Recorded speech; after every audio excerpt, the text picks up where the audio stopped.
Is dit ver? Dit weg- en waterbouwland dat nooit heeft bestaan?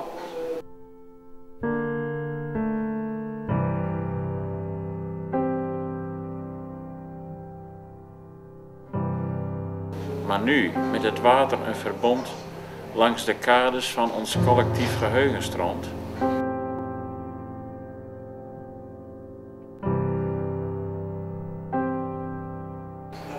Wanneer je van de toren, kromgetrokken symbool van heimwee, in duikvlucht het plein overziet,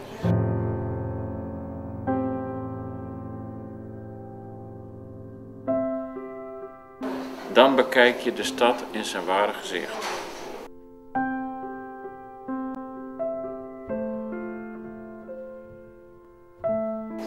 Een verzinsel in de monden, in de ogen en de hersens van hen die langslopen.